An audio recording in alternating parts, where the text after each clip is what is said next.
Hi everyone, welcome to Pine Hat. I hope you're all doing well. Tonight we're going to do something a little different. We're going to look at Gravity Falls. Not the mysteries, not the codes, not Bill Cipher, or the portal, or the journals. We're going to look at the mistakes, the little ones, the ones you'd never notice unless you were watching frame by frame at 3 in the morning with your face too close to the screen. The color that changes between shots, the hat that disappears for a single frame, the hand that's suddenly on the wrong arm, the background that shifts when nobody's looking. Every animated show has them, every single one. It doesn't matter how talented the artists are or how much love goes into the production. When you're creating 22 minutes of animation, when you're drawing thousands upon thousands of individual frames, when you're coordinating between a creative team in Los Angeles and animation studios in South Korea, things slip through. They always do. They always will. And that's not a criticism. That's just how art works when it's made by human hands under real deadlines. Gravity Falls took roughly 10 months to produce each episode. Think about that for a moment. 10 months of writing, storyboarding, voice recording, layout, animation, coloring, compositing, and quality control. 10 months of hundreds of creative decisions, each one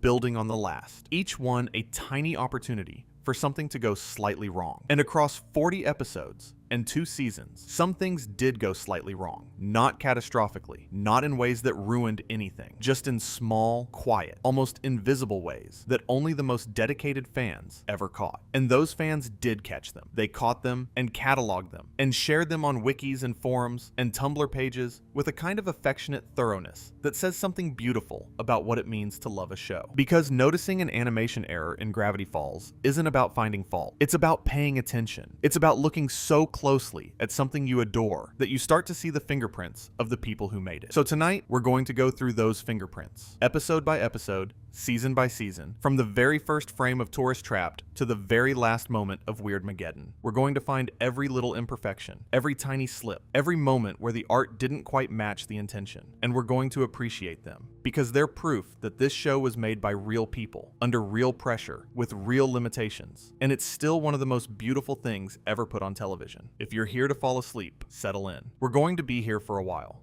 If you're here to actually look for these errors next time you rewatch, even better. And if you're somewhere in between, drifting in and out, half asleep but still listening, that's perfect too. Some of the best discoveries happen when you're not quite trying, when your eyes are soft and your mind is open and you're just letting the details wash over you. But before we begin, I'd just like to kindly ask you all to subscribe. It's completely free, and it really helps us improve the videos for this wonderful community we've managed to build. Anyway, that's enough. Let's begin. Before we get into the errors themselves, let me give you a little context about how Gravity Falls was actually made. Because understanding the production process makes every single error we're about to discuss feel less like a mistake and more like an inevitability. The show was created by Alex Hirsch for Disney Channel and later Disney XD. The animation itself was produced using a combination of Toon Boom Harmony and other digital tools, with character poses composited using Adobe Photoshop. The heavy lifting of the animation, the frame-by-frame work of actually making the characters move, was handled primarily by overseas studios in South Korea, including Rough Draft Korea, Digital Emation, and Yerim Productions. This is standard practice for American television animation. The creative team in the US handles the writing, voice recording, storyboarding, and art direction. Then, those materials, the storyboards, the model sheets, the color guides, the timing notes, are sent overseas to studios that employ teams of animators who bring it all to life. And then the finished animation comes back, and the US team reviews it, requests changes, and assembles the final product. It's an incredibly complex pipeline, and at every stage there are opportunities for things to go slightly sideways. A model sheet might not perfectly convey a character's proportions. A color note might get lost in translation, literally, since the overseas teams are working in a different language. A storyboard might show a character holding something in their left hand, and by the time it reaches the animation stage, it's in their right hand. These things happen. They happen on every animated show that has ever used this production model, which is almost all of them. Alex Hirsch himself has talked about how draining the production process was. He once mentioned in an interview with Time magazine that deadlines were a constant source of pressure. And when you're juggling the creative demands of a show this dense, this layered, this packed with hidden codes and narrative foreshadowing, some visual details are inevitably going to slip through the cracks. The show also had a secret weapon. Dana Terrace, who went on to create The Owl House, started her career as a storyboard revisionist on Gravity Falls. And when sequences were considered too important to risk with the overseas pipeline, she animated them in-house, personally. She animated the closing shot of Not What He Seems and Bill Cipher's death sequence in the finale. That kind of dedication tells you everything about how much this team cared. They cared so much that on the moments that mattered most, they took the pencil back and did it themselves. But you can't do that for every frame of every episode. There are simply too many. And so the errors exist, not as failures, but as evidence of the sheer scale of what was attempted. Let's start at the beginning. Season 1, Episode 1, Tourist Trapped, the episode that started everything. Dipper and Mabel arrive in Gravity Falls. Dipper finds Journal 3, and we meet Grunkle Stan for the first time. It's a pilot in every sense of the word. The show finding its voice, establishing its world, laying down the foundations for everything that will follow. And right away, in one of the very first scenes, there's a geographic error. When the show displays a map of Oregon to establish the setting, Gravity Falls is placed roughly in the center of the state. But in later episodes, the town's location shifts to eastern Oregon. It's a small inconsistency, and honestly, for a fictional town, it barely matters. But it's there, and it tells you something about how early the production was still locking down its own geography. While we're looking at that map, there's another detail. The real city of Corvallis, Oregon, is misspelled as Corvallis, missing the second L. It's the kind of typo that could happen to anyone, especially when you're focused on the big picture and a background artist has to render a map that will be on screen for a few seconds. But fans noticed. Fans always notice. In the same episode, when Stan gives his tour group a look at the Sasquatch, one of the tourists has a camera bag hanging from his shoulder, a perfectly normal detail. But after the scene cuts and returns to the group, the camera bag has vanished. It was there, and then it wasn't. And unless you were watching the background characters instead of Stan, you'd never know. There's a lovely little error with Gompers the goat in this episode too. When Dipper first enters the attic room where the twins will be sleeping, Gompers is there, chewing on something, being a goat.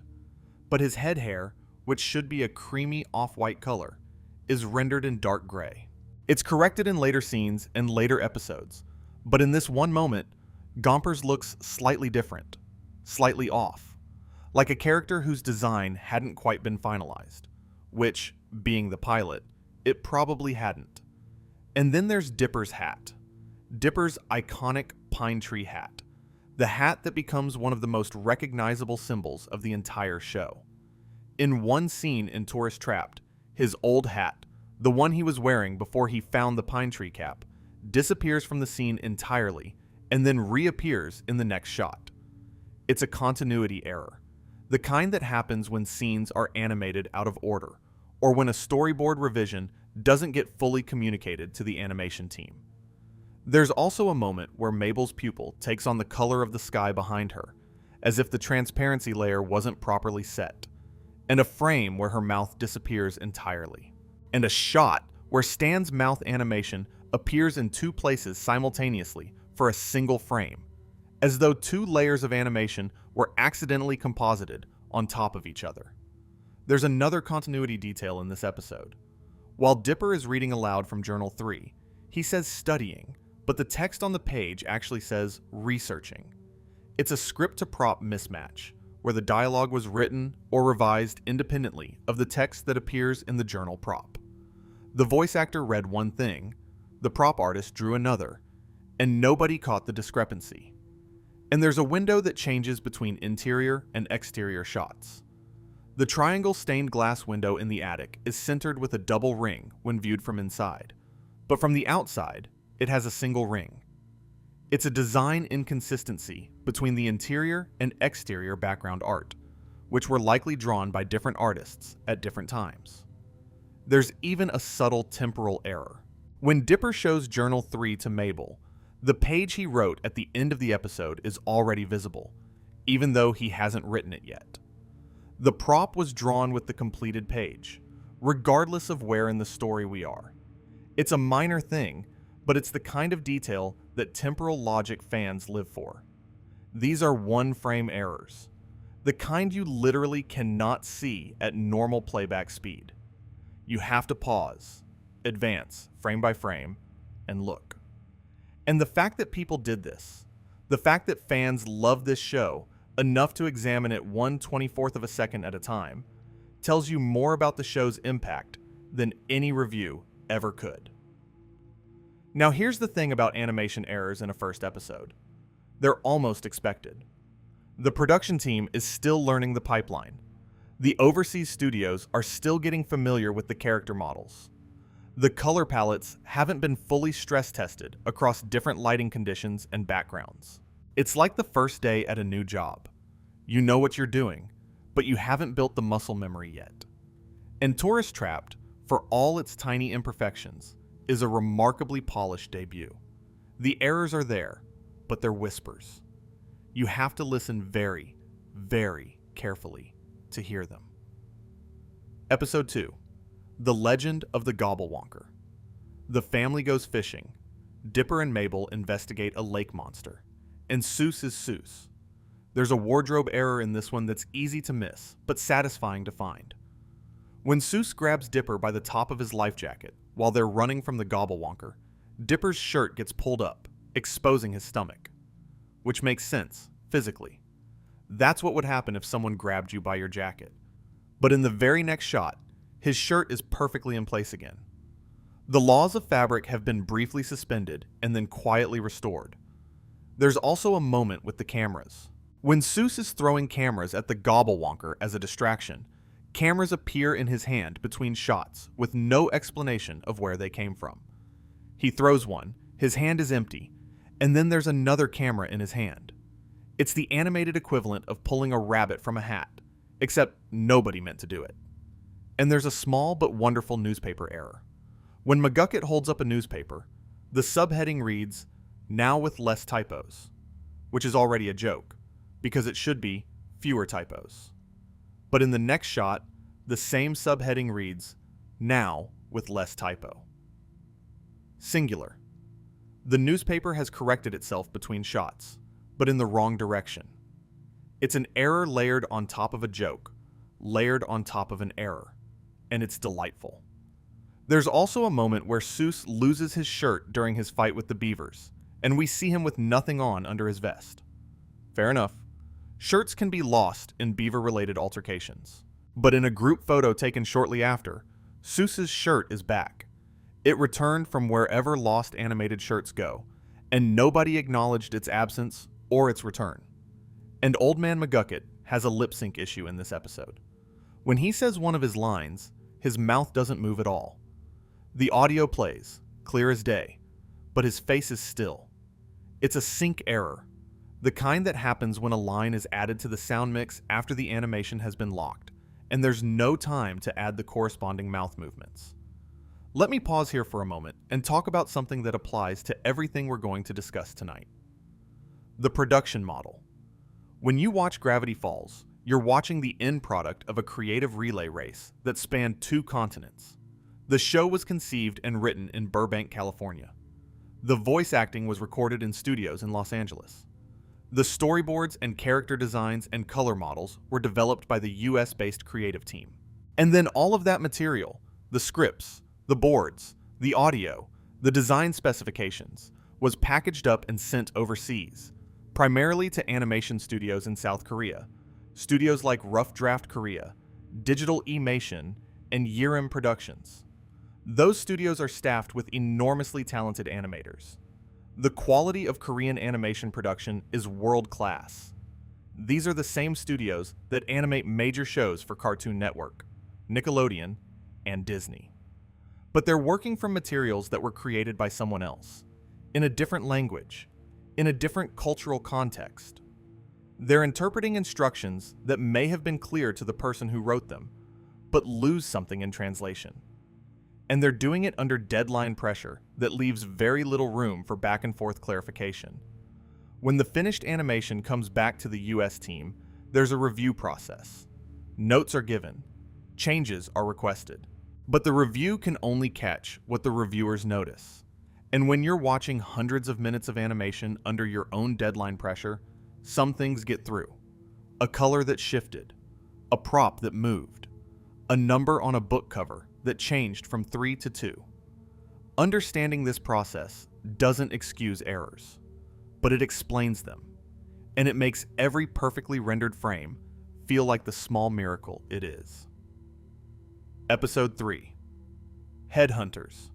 The mystery of the wax figures. This episode has a logic error that's fun to think about.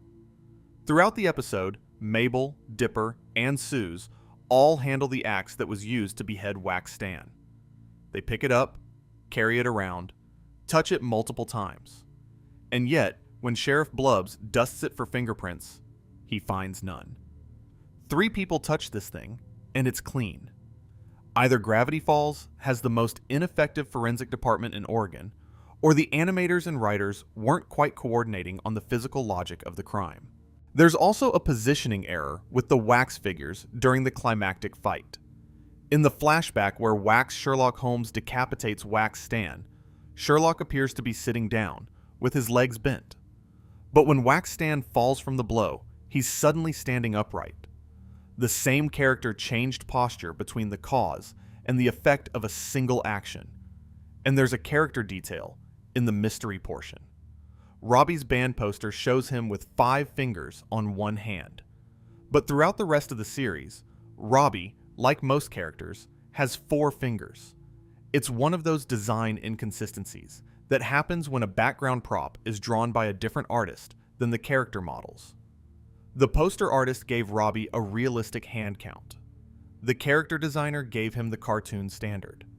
There's also a height inconsistency with the wax figures. Wax Larry King is shown as nearly as tall as Wax Sherlock Holmes in some shots, and significantly shorter in others. Which might sound minor, but when you're watching a scene where wax figures are battling to the death, the relative size of the combatants matters to the visual storytelling. It's the kind of error that happens when different animators work on different shots and don't have a shared reference for how tall each figure should be. Let me talk for a moment about something you'll notice as we continue through the series. There are certain types of errors that repeat. They form patterns. And those patterns aren't random. They're structural. They emerge from the specific way this show was made, from the tools that were used and the pipeline that was followed and the pressures that shaped the production. The most common category is what I'd call transient detail errors. These are moments where something small, a prop, a color, an accessory, changes between shots and then changes back. The thing isn't permanently wrong. It's temporarily wrong. It flickers like a light with a loose connection. And these errors happen because each shot in a scene is drawn independently. The animator drawing shot 1 might include a detail that the animator drawing shot 2 forgets, and then the animator drawing shot 3 remembers again. The result is an element that blinks in and out of existence across a sequence. The second most common category is spatial errors. Things in the wrong place. A building that shifted. A prop that moved. A character who's standing somewhere they couldn't physically be based on the previous shot. These happen because the layout, the spatial blueprint of a scene, isn't always strictly maintained across shots. Different artists have slightly different interpretations of where things are, and those interpretations, when edited together, create a world that subtly rearranges itself between cuts. And the third category, the most forgivable and the most human, is what I'd call focus errors. These are moments where the animation team was clearly focused on getting the important thing right, the character's expression, the timing of a joke, the emotional beat, and a secondary detail slipped. A hand on the wrong arm, a shoe that changed color, a hat that vanished. These errors tell you where the team's attention was. They tell you what mattered most in the moment. And usually, what mattered most was the thing that makes the scene work. The feeling, the story, the part you remember. The errors are the parts you don't remember, unless you're watching frame by frame, at 3 in the morning, with your face too close to the screen. Episode 4. The Hand That Rocks the Mabel. This one has a verified animation error that Alex Hirsch himself has acknowledged. In a scene before Mabel shows her makeover to Dipper, we see Dipper holding what appears to be Journal 2 instead of Journal 3. Journal 2 belongs to Gideon. Dipper has never possessed Journal 2 at this point in the series. It's impossible within the show's own continuity for him to be holding it. And yet, there it is, rendered in full color, the wrong number on the wrong book in the wrong hands. Hirsch confirmed this was a straightforward animation error. The kind that happens when a detail, like a number on a book cover, gets lost somewhere in the production pipeline. The storyboard probably said Journal 3. The model sheet probably specified Journal 3. But somewhere between Los Angeles and Seoul, a 3 became a 2, and nobody caught it before broadcast. In the same episode, there's a moment where Grunkle Stan is running with a clown picture, and his leg simply isn't there. Just gone. For a frame or two, Stan is a man with one leg, running at full speed, and then the other leg pops back into existence as if nothing happened. It's the kind of thing that makes you wonder how many single-frame errors exist across the entire series that no one has ever noticed. Hundreds, probably. Maybe thousands. Each one a tiny window into the reality of handcrafted animation. Mabel's sweater in this episode also has some issues. The design on her sweater, an umbrella, disappears in one shot and partially reappears in the next. And the stickers on her helmet shift between being gray and having color, back and forth, as if the coloring team couldn't quite decide which version was correct. Episode 5. The Inconveniencing. The one where the kids sneak into the abandoned convenience store and things get supernatural. There's a character disappearance in this episode. After Dipper, Mabel, Wendy, and her friends get into the van to drive to the store, Tambry is nowhere to be seen inside the van. She was with the group moments ago. She'll be with the group when they arrive. But during the drive, she's simply not in the vehicle. She vanished during the transition and reappeared at the destination, as if the van teleported her separately. And there's a color detail with Zyler and Craze in Mabel's fantasy sequence. Zyler initially has blue-framed sunglasses, and Craze has pink ones, but after a cut, they both have pink frames. It's a color assignment error, the kind that happens when a colorist has two similar characters and accidentally applies the same palette to both. In a fantasy sequence full of bright, loud colors, it's almost impossible to notice, but it's there. Let me pause here for a moment and talk about something, because as we go through these errors, I want you to understand what's actually happening when a color changes, or a prop disappears, or a character's design shifts between shots. Animation is not one continuous drawing. It's thousands of individual drawings, each one created separately, each one representing a fraction of a second of screen time. And each of those drawings is created by a human being. A person with a stylus or a mouse, or in some studios, still a pencil. And that person is working from a model sheet, a reference guide that shows how each character should look from various angles. But model sheets can't account for every possible pose, every possible lighting condition, every possible interaction between a character and their environment. So the animator interprets. They look at the model sheet, they look at the storyboard, they look at the previous frame, and they draw what they think should come next. And most of the time, they're right. Most of the time, the interpretation is perfect. But sometimes, a color is slightly off. Sometimes, a prop that should be in someone's hand isn't. Sometimes, a background element shifts position because a different artist painted it for that particular shot. These aren't failures of skill. They're consequences of scale. When you're producing 22 minutes of animation that will play at 24 frames per second, you're talking about over 31,000 individual frames per episode. 31,000 opportunities for a human being to make a tiny, invisible, almost imperceptible mistake. The miracle isn't that errors exist. The miracle is that there are so few. Episode 6. Dipper versus Manliness. The one where Dipper discovers the Manitors. There's a spelling error in this one that's quite charming. When Mabel and Grunkle Stan stare at Dipper after he announces he'll beat the manliness tester, the word manliness appears in the background, but it's misspelled as manlius, missing the N. It's a background text error, the kind that happens when a prop or sign is created quickly and doesn't get proofread before being sent to color. Suze has a wardrobe malfunction in this episode too. His shirt briefly turns pink in one shot after Wendy speaks. It's a color layer error, probably caused by the wrong fill being applied to Suze's shirt on a single frame. These color swap errors are some of the most common in television animation because the coloring stage is often the most rushed part of the pipeline.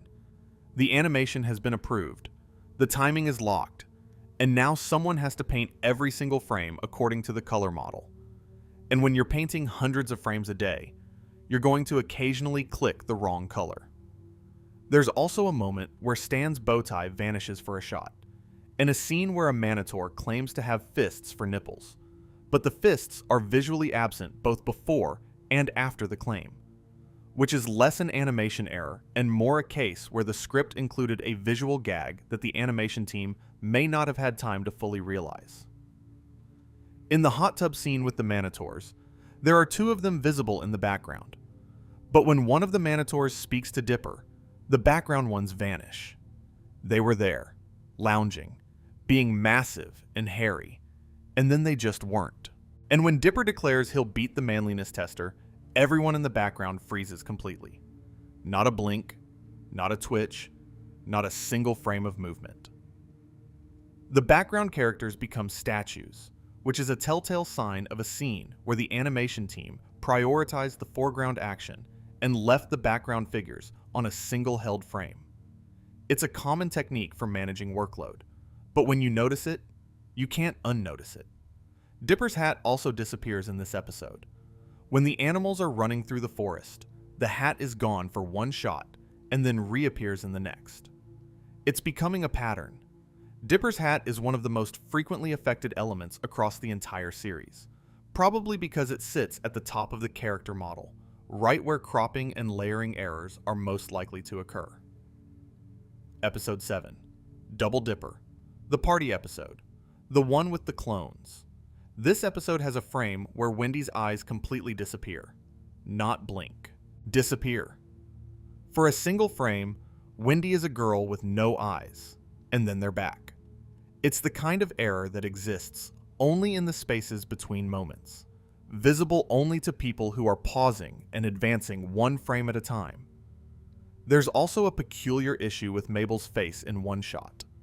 Her face outline isn't properly closed, and the fill effect, the digital tool that colors enclosed areas, bleeds beyond her face, extending it in a way that looks subtly wrong.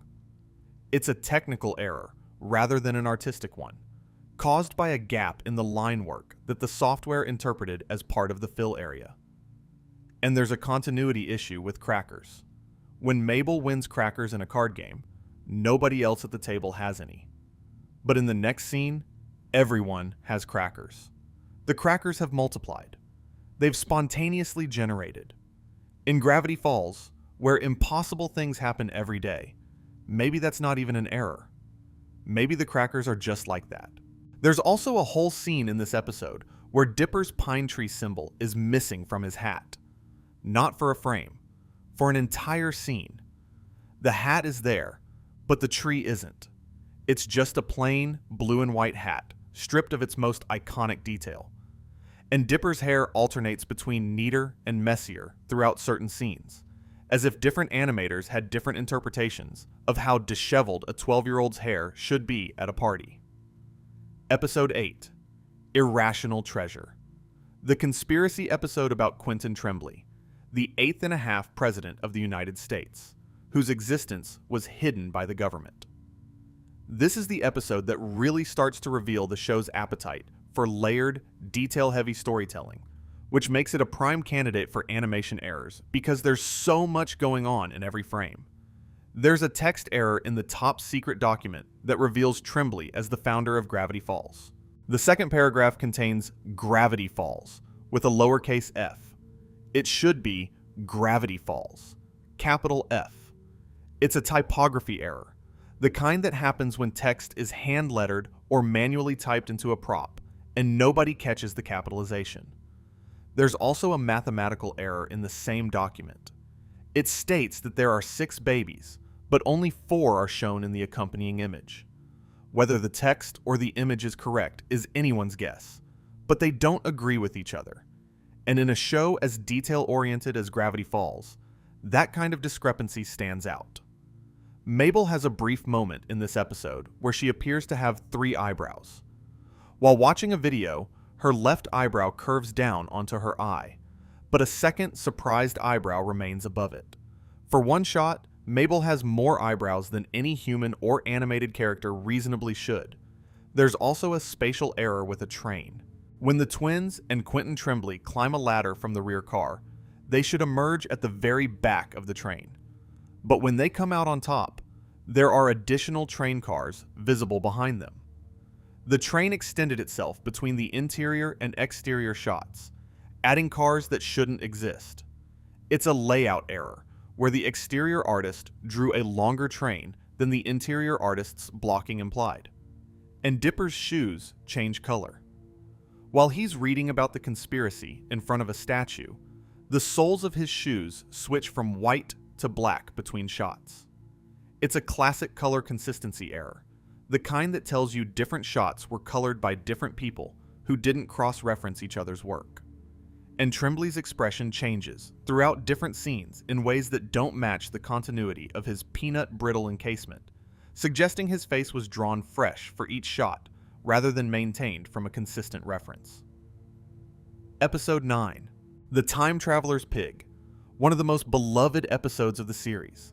The one where Dipper discovers a time traveler's device and keeps reliving the same day, trying to win a stuffed animal for Wendy. It's a narrative puzzle box, and appropriately for an episode about time travel, it has some continuity errors that feel almost thematic. When Dipper and Mabel travel back in time to the events of Headhunters, they encounter the pizza guy. In this episode, he's wearing a green shirt, but in the actual episode Headhunters, his shirt was red. It's a continuity error across episodes, the most difficult kind to catch, because it requires someone to remember or cross-reference a minor background character's wardrobe from a previous episode. And someone did. Someone noticed that the pizza guy's shirt changed color when he wasn't supposed to be changing anything. There's also a moment where Robbie is shown with skin-colored teeth instead of white ones, just for a frame. His teeth match his skin tone, making it look like he doesn't have teeth at all, just a smooth expanse of face where his mouth should be. And Dungren, the time officer, has a frame where his pupil is light green instead of black.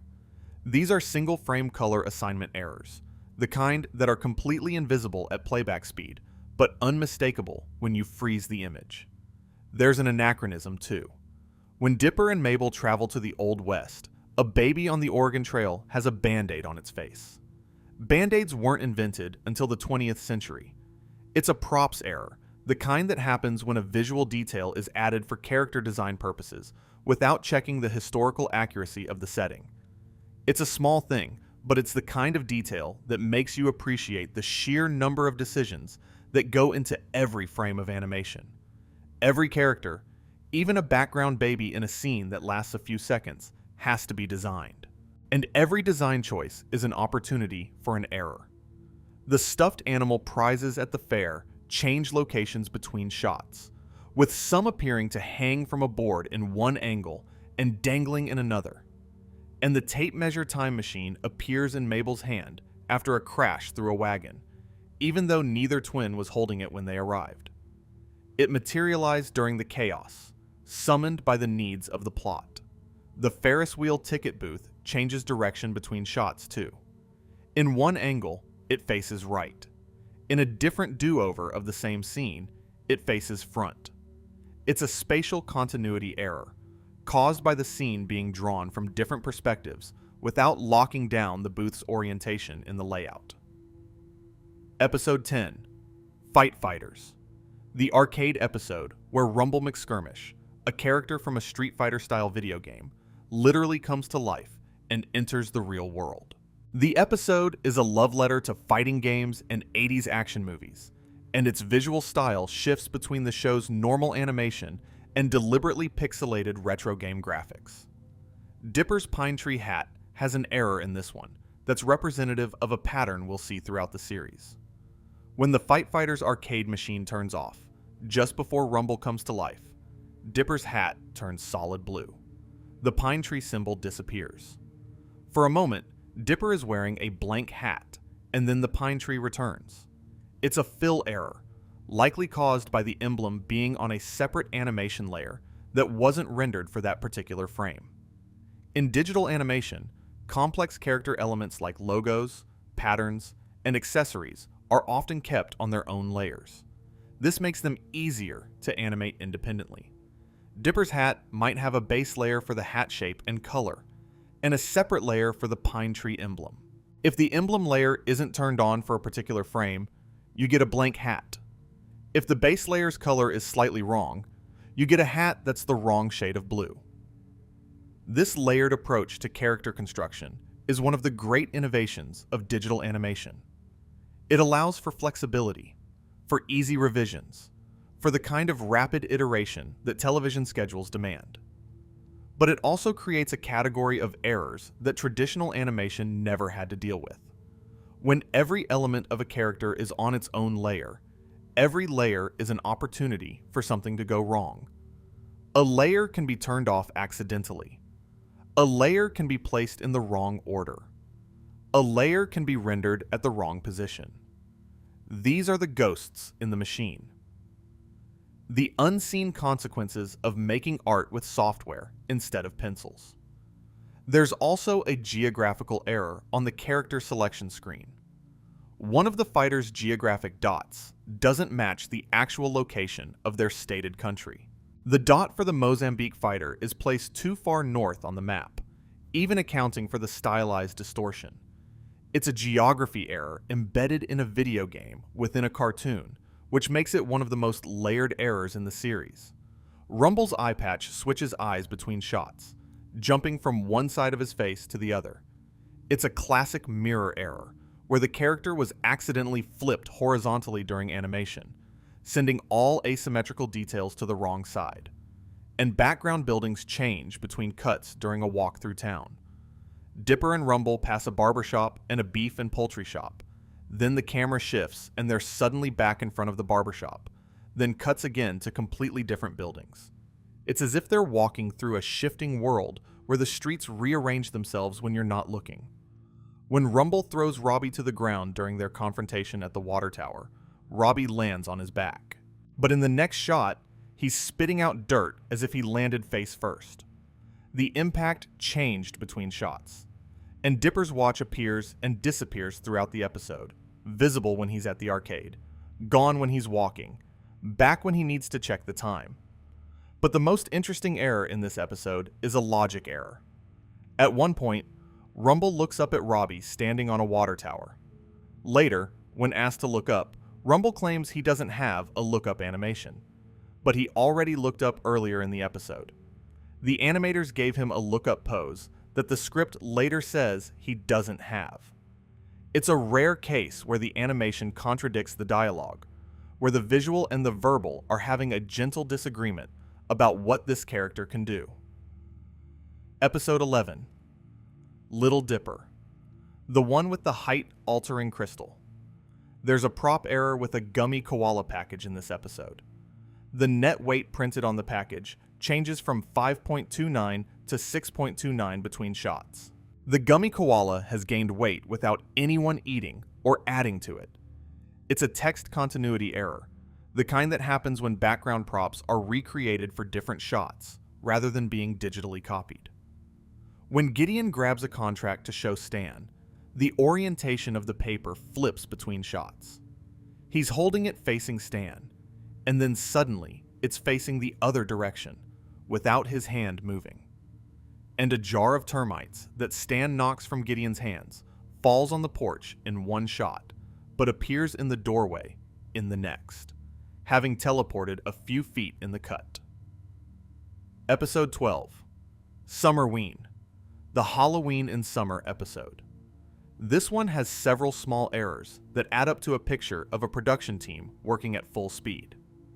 After the characters return from the Summerween Superstore, scissors, a pencil, and glue disappear from around Seuss, then reappear later. Dipper drops a bowl of candy in shock when he sees Wendy with Robbie, but in the next shot, he's holding the bowl again and the floor is clean. And the Gravity Falls water tower, which should have the town's name painted on it, is missing the lettering in the opening frames. There's also a detail with the Summerween trickster's eyes. Initially, his eyes are depicted as peppermint candies, which is creepy and perfect. But after Seuss eats part of him and the trickster screams in pain, his eyes change to yellow dots. Whether this is intentional, a design choice reflecting his deteriorating form, or an error, a case where the later animation didn't reference the earlier design, is debatable. But the visual inconsistency is there. And this brings up an interesting philosophical question about animation errors, one that comes up particularly often with Gravity Falls. In a show like Gravity Falls, where things change on purpose all the time, where reality bends, and magic is real, and nothing is quite what it seems, how do you distinguish between an error and an intentional choice? When a character's eyes change color, is that a coloring mistake?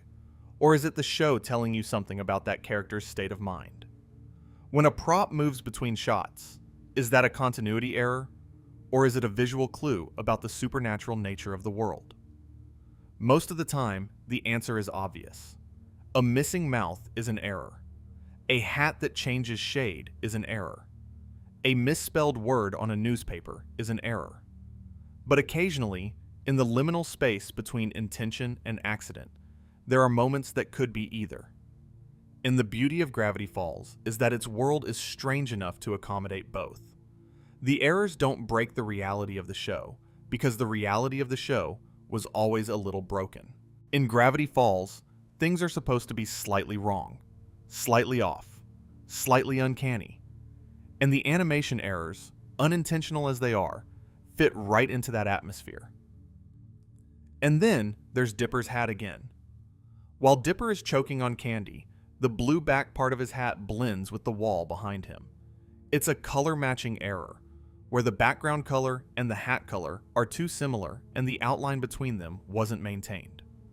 For a moment, Dipper's hat appears to merge with the room itself, as if the wall is slowly consuming his headwear. Episode 13, Boss Mabel. This one is relatively clean in terms of documented errors, which is interesting and worth pausing on. Boss Mabel is structured as a standalone comedy episode. It's set primarily in and around the Mystery Shack, without a lot of complex action sequences or location changes. The character count is manageable. The settings are familiar. The animation team has drawn the Mystery Shack dozens of times by this point in the season. They know the layout. They know the colors. They know where the windows are, and how the light falls, and what props sit on which shelves. Fewer variables means fewer opportunities for things to go wrong. And that's a quiet but important reminder that animation errors aren't random. They correlate with complexity. The more a scene demands, the more characters it includes, the more locations it visits, the more action it contains, the more likely something will slip. The cleanest episodes are almost always the simplest ones. The ones with the most errors are the ones where the animation was reaching for something ambitious. That's worth keeping in mind as we move through the rest of the series. When we find errors, we're not finding laziness. We're finding ambition. We're finding the places where the show tried to do something difficult and almost pulled it off perfectly. Almost. Episode 14, Bottomless Pit, the anthology episode with 3 mini-stories told as the characters fall down the bottomless pit. There's a prop error early on. When the combination paper falls into the bottomless pit, Stan initially isn't holding his cane. But in the next shot, when the camera returns to him, the cane is in his hand. It materialized from nowhere, the way cartoon props sometimes do, summoned into existence by the needs of the scene rather than the logic of the narrative. Stan's cane is a recurring accessory that exists in a kind of quantum state throughout the series. Sometimes he has it, sometimes he doesn't, and the transition between states doesn't always involve him physically picking it up or putting it down. There's also a continuity detail that's more clever than erroneous. The price sign in the Mystery Shack still reflects the changes from Boss Mabel, the previous episode. This is actually a continuity success rather than a failure, proof that someone on the team was tracking episode-to-episode details. But it's worth noting because it shows that the production was aware of its own continuity, even when it couldn't always maintain it. And this is the episode where the design of Stan's fez changes. The fish symbol on the fez gets a dot added to its mouth, and the body shape shifts from an arc to something more like Pac-Man. It's a design retcon, a deliberate change rather than an error, but it's the kind of detail that can look like a mistake if you don't know the production history behind it. Let me pause here and talk about something that I think is worth reflecting on as we approach the halfway point of the series. We've been through a dozen episodes now, and we've found errors in almost every single one. And I want to be very clear about something. This is not unusual. If you took any animated show and subjected it to this level of scrutiny, you'd find just as many errors. Probably more. The Simpsons, which has been running for over 35 seasons, has hundreds of documented animation errors. SpongeBob SquarePants, which has been on the air since 1999, has color swaps and model inconsistencies in nearly every episode. Avatar, The Last Airbender, widely considered one of the best animated series ever made, has prop continuity errors and background shifts throughout its run. The reason is simple. Television animation operates under constraints that feature animation doesn't. A Pixar film takes 4 to 5 years to make. A single episode of an animated TV show takes 10 months at most, often less. And in that time, you have to write, storyboard, voice, animate, color, composite, and deliver 22 minutes of finished content. There's no room for the kind of frame-by-frame perfection that a theatrical release can achieve. There's only room for excellence, applied as broadly as possible, with the understanding that perfection will occasionally slip through the cracks. And Gravity Falls operates under an additional constraint.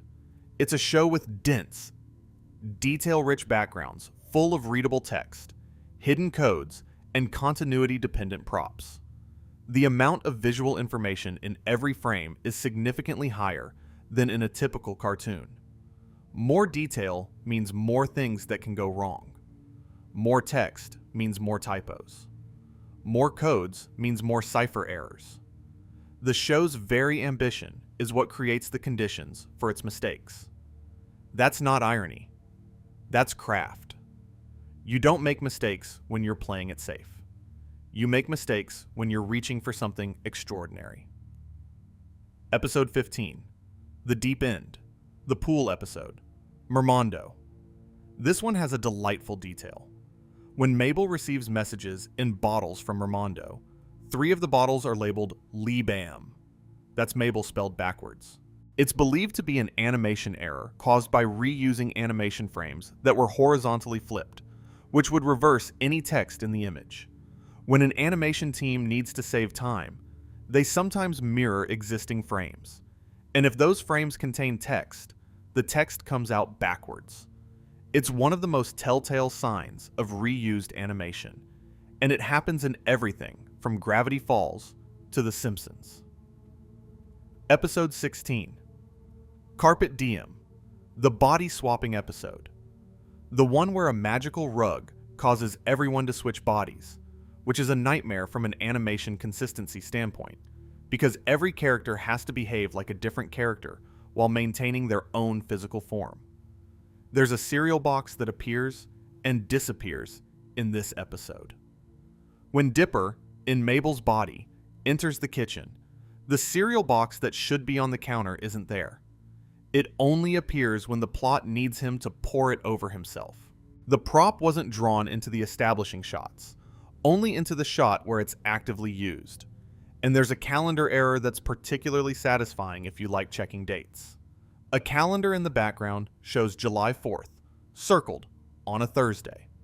But July 4th, 1982, the date implied by the calendar, was actually a Sunday. It's the kind of error that no one would ever notice unless they pulled out an actual 1982 calendar and checked. And someone did, because Gravity Falls fans are nothing if not thorough. Stan's mouth also disappears for a moment when he says one of his lines. Just gone.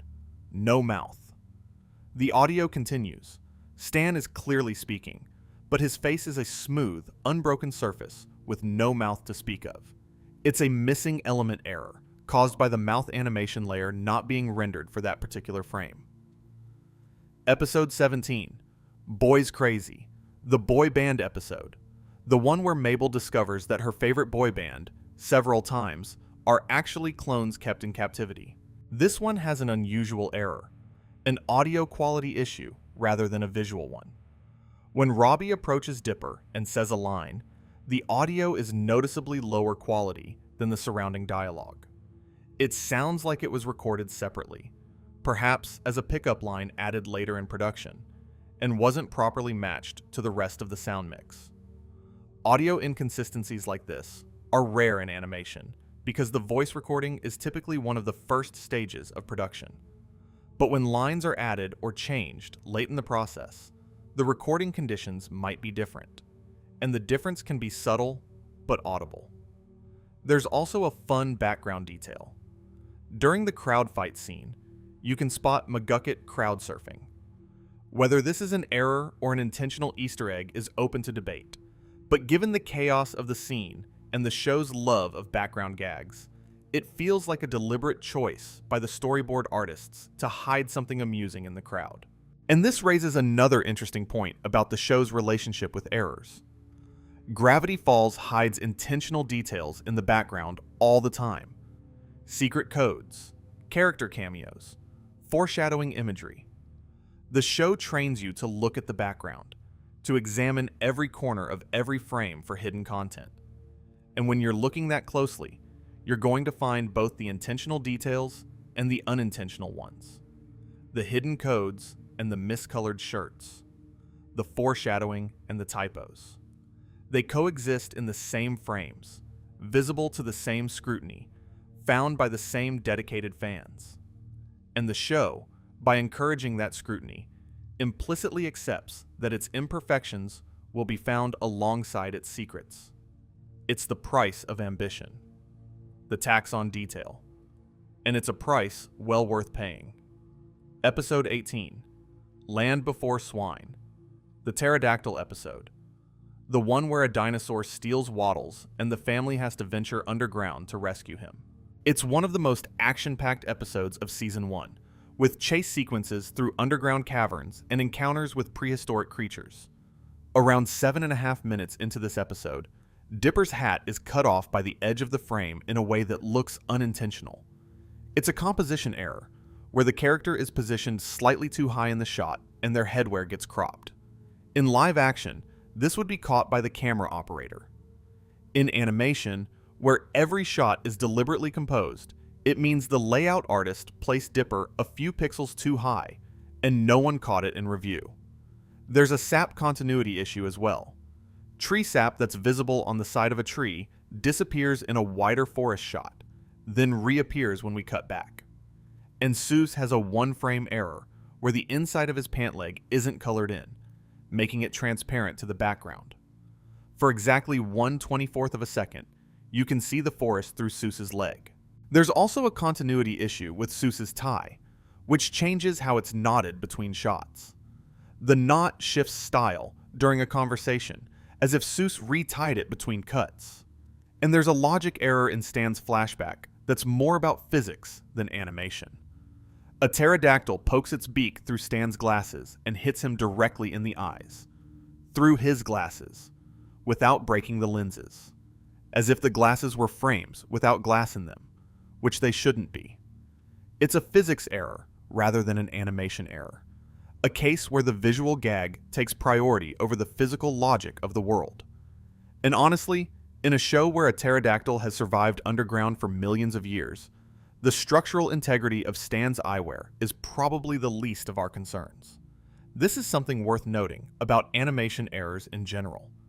There are errors that are purely visual, things in the wrong place or the wrong color. And then there are errors that are logical, things that don't make physical sense but look fine on screen. The visual errors are caught by frame-by-frame analysis. The logical errors are caught by people who think about the physics of what they're watching. Both kinds of viewers are represented in the Gravity Falls fanbase, which is why the show's error catalog is so comprehensive. It's being examined from every possible angle, by people who are looking at the art, and people who are thinking about the science, and people who are doing both at the same time. Episode 19, Dreamscaperers, the Bill Cipher introduction episode. This is the one that changes everything. The one where a triangular dream demon with a top hat and a single eye enters the narrative and never quite leaves. It's one of the most important episodes in the series, and its visual demands are enormous. The dream world sequences required entirely new visual approaches, with different color palettes, different animation styles, and different physics. There's a continuity error with the safe in this episode that extends across the entire series. The safe code buttons are shown as A, B, 2, and C, 4 buttons. But in every other episode of the series, from Tourist Trapped all the way to Not What He Seems, the safe has 5 buttons: A, 1, B, C, and 3. One entire button appears and disappears depending on which episode you're watching. It's a prop design inconsistency that spans the entire series, and it's the kind of error that tells you the safe was probably redrawn from scratch for different episodes, rather than being pulled from a shared digital asset. This is actually a common source of errors in animation. When a recurring prop or location has to be drawn multiple times across many episodes, small variations creep in. The proportions shift slightly. Details are added or removed. Colors drift. It's like the game of telephone, but with drawings. Each iteration is close to the original, but the accumulated drift can be significant over time. Episode 20, Gideon Rises, the Season 1 finale. The culmination of everything Season 1 has been building toward, with Gideon taking over the Mystery Shack, the Pines family on the run, and a giant robot battle in the forest. This episode has several small errors that are typical of a production under extra pressure. Season finales are complex. They have bigger action sequences, more characters on screen simultaneously, more visual effects, and tighter deadlines because the network wants them delivered on time for sweeps or scheduling purposes. So it's not surprising that a few things slip. The bouncer's spiderweb tattoo gains and loses a black outline throughout the episode. Gideon's white tie turns green in one scene. The tiny carts on Gideon's amusement park model have coloring errors, with one cart briefly turning white before reverting to blue. And the Gideon pin on Stan's chest shrinks for 2 frames after it's put on. There's also a layering error with the model carts. They don't go behind the miniature trees properly. Instead of passing behind the trees, they clip slightly into them, as if the layers weren't arranged correctly in the compositing software. It's a Z-ordering error, the animation equivalent of putting a sticker on top of something it should be behind. In another shot, the carts go behind a tree they should be in front of, making the spatial relationship between the carts and the trees inconsistent from shot to shot. There are a few more errors in this episode that round out the season. In the newspaper article about Gideon's takeover, The photo shows Gideon with only 4 fingers on each hand, which is inconsistent with other depictions. A suitcase appears on Mabel's bed and then vanishes in the next shot. And when Dipper is unpacking, his suitcase is drawn with incorrect perspective, partially overlapping background crates in a way that breaks the spatial logic of the room before being corrected in the following shot. And there's a character moment that's technically an error from a different episode, but bears repeating here because it's one of the most discussed animation mistakes in the series. Earlier in Season 1, in The Hand That Rocks the Mabel, Dipper's Journal 3 was drawn as Journal 2 for an entire scene. Alex Hirsch himself confirmed this was an animation error, and it's the kind of error that haunts a show built on mysteries, because fans who are trained to look for hidden meanings initially thought the wrong journal number was a clue. It wasn't. It was just a mistake. But the fact that it was taken seriously as a potential plot point says everything about the relationship between this show and its audience. There are more errors in this episode too. Old Man McGucket doesn't have his cast on while he works on the Gideon bot, even though he should still be wearing it based on the timeline. And when Gideon asks McGucket if the robot is completed, he's holding both journals 2 and 3, but when he enters the robot, the books have vanished. In the newspaper article about Gideon's takeover, the photo shows him with only 4 fingers on each hand, which is inconsistent with the show's character design standard. And a suitcase appears on Mabel's bed in one shot and disappears in the next. There's also a perspective error. When Dipper is first shown unpacking, his suitcase is drawn at the wrong angle, partially overlapping background crates in a way that breaks the spatial logic of the scene. In the next shot, the perspective is corrected. It's a layout error, the kind that happens when a background and a foreground element are drawn separately and don't quite align when composited. And with that, we've reached the end of Season 1. 20 episodes, dozens of errors, and not a single one that diminishes the show in any way. Let me take a moment here, between seasons, to talk about something, because we've been listing errors for a while now, and I want to make sure we don't lose sight of what these errors actually represent. Every error we've discussed tonight was found by fans, not by critics, not by quality control teams, or network executives, or professional reviewers. By fans. People who loved this show so much that they watched it frame by frame.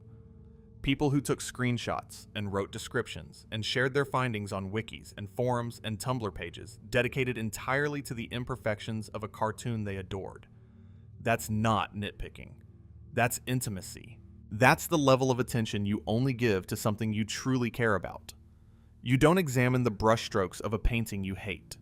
You don't reread the sentences of a book you find boring. You only look this closely at something when looking closely is its own reward. When the act of paying attention brings you joy. And Gravity Falls rewards that attention more than almost any other show. Because this is a show built on details. Built on hidden codes and background clues and visual foreshadowing that you can only see if you're looking. A show that trained its audience to watch carefully, to pause, to rewind, to scrutinize every frame for meaning.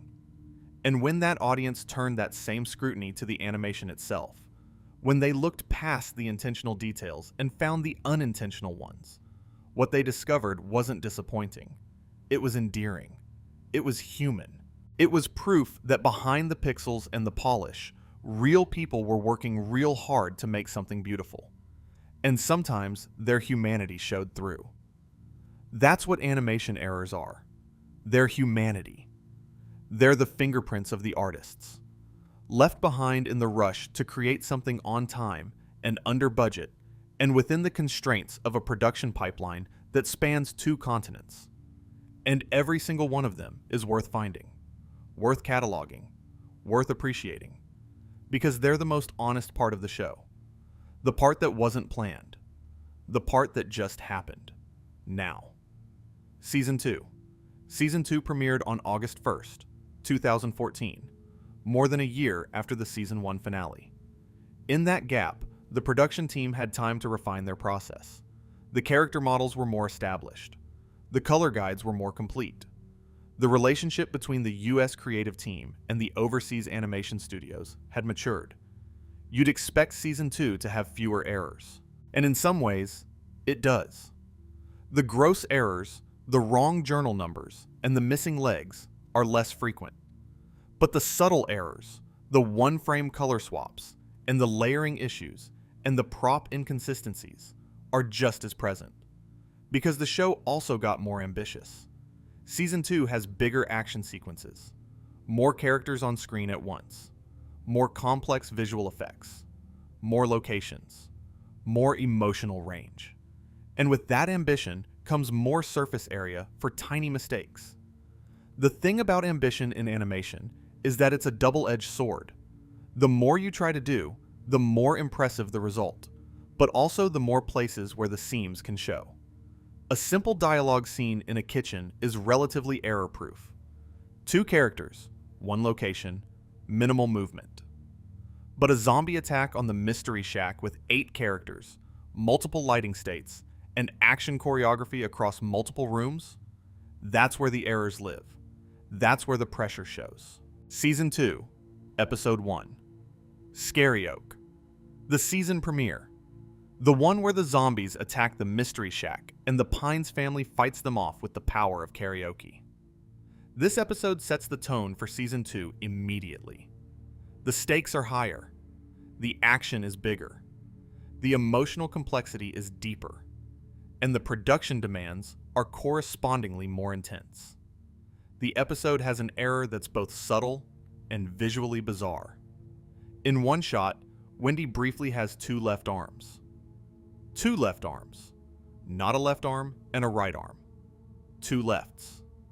It happens when she reaches for popcorn, and it's the result of a mirroring error, where an arm that was drawn for one side of the body was accidentally duplicated or placed on the wrong side. For one brief moment, Wendy is anatomically impossible, and then the moment passes, and she's fine. There's also a frame where Dipper's mouth is completely displaced from his face. Not just slightly off-center, fully displaced, like a mister. Potato headpiece that's been placed in the wrong slot. It's a layer positioning error, the kind that happens when the mouth animation, which is typically on its own layer in digital animation, doesn't align properly with the face layer beneath it.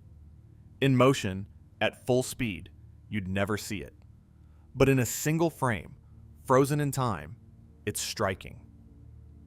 Season 2, Episode 2, Into the Bunker. The episode where the kids discover the author's underground laboratory and encounter the shapeshifter. This is one of the most action-heavy episodes in the series, with chase sequences, fight scenes, and a monster that can change its form at will. The animation demands are enormous, and the team rises to the challenge beautifully, but not without a few seams showing. This episode has a wonderful map error. When Wendy first notices a map of Gravity Falls covering the tunnel entrance, the map is about a square foot in size. A small map. But in the very next shot, the same map is at least twice that size. It's grown between cuts, expanding as if the tunnels themselves have stretched it. There's a hand continuity error too. When Dipper goes to lead Wendy through the bunker, he grabs her right hand. But in the following shot, he's holding her left hand. They've switched hands without letting go, which, if you think about the physical mechanics of it, is either an animation error or a very impressive piece of improvisational hand-holding. Hand errors are surprisingly common in animation. Hands are one of the most difficult things to draw, even for experienced artists. They have complex geometry. They change shape dramatically depending on the action being performed. They interact with other characters and objects in ways that require precise spatial awareness. And when 2 characters are holding hands, the animation has to maintain the physical relationship between 2 independently animated elements across multiple shots, drawn potentially by different animators. It's a coordination challenge on top of a drawing challenge, and the fact that it's usually seamless is a credit to the talent of the animation teams. But sometimes, the coordination slips, and a right hand becomes a left hand. And two characters are holding hands in a way that's geometrically impossible. And it's fine. It's more than fine. It's one of those imperfections that reminds you that this moment, this tender moment of Dipper leading Wendy through a dark bunker, was drawn by a person. A person who was thinking about the emotion of the scene, about the connection between these two characters, and not necessarily about which hand was which. And maybe that's the right priority. Maybe getting the feeling right matters more than getting the anatomy right. Maybe the heart of the scene is more important than the hands. And the journal does something strange in this episode. When the shapeshifter drops Journal 3, Dipper walks toward it to pick it up. But in one frame, before Dipper's hands actually reach the book, the journal lifts itself slightly off the ground, moving toward Dipper's hands as if it's eager to be held. It's a timing error between the prop animation and the character animation. A case where the book started its pickup motion a frame too early. But in a show about mysterious journals with possibly supernatural properties, a self-lifting book isn't even the weirdest thing that's happened. There's also a torn sleeve inconsistency. Wendy rips off part of her shirt sleeve during the episode, tearing off at least a foot of fabric to use as a makeshift bandage. But at the end of the episode, when she puts her shirt back on, the torn sleeve is only a few centimeters shorter than the untorn one. The sleeve has healed. The fabric has regenerated. This is a continuity error that spans the length of an episode, which makes it harder to catch than a shot-to-shot error. The tearing happens in the middle of the episode. The shirt appears again at the end. Those scenes might have been animated weeks apart, by different teams, at different stages of the production. And the note, Wendy's sleeve should be significantly shorter on one side, either wasn't included in the reference materials for the later scene, or was overlooked. It's the kind of error that a continuity supervisor would catch on a film set, where someone's job is specifically to track wardrobe changes across scenes. In animation, that job falls to everyone and no one, which means it falls through the cracks more often than it should. Season 2, Episode 3, The Golf War, the mini-golf episode with the Lilliputians. A rivalry between Mabel and Pacifica plays out over an after-hours mini-golf competition, and tiny civilization of golf ball people get involved. This one has a 2-frame animation cutoff line on Mabel that shouldn't be visible. Cutoff lines are artifacts of the digital animation process, reference marks that are supposed to be on hidden layers and not appear in the final render. When one shows up in the broadcast version, it means a layer that should have been invisible was accidentally turned on during compositing. It's a purely technical error, the digital equivalent of leaving a piece of masking tape on a painting. There's a missing flag at the end of the golf course that appears in the establishing shot, but vanishes in later angles. McGucket and some extra golf balls that should be visible at the course's end are also absent.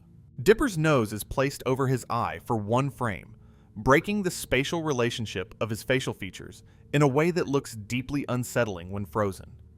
And Stan's outfit is outlined in the wrong color, with a leaf detail rendered in black instead of a darker shade of its interior color. Stickers on Mabel's sweater change position between shots, and the duck character's wing fails to appear behind the opening of its mouth for one frame. Each of these is a small, isolated incident.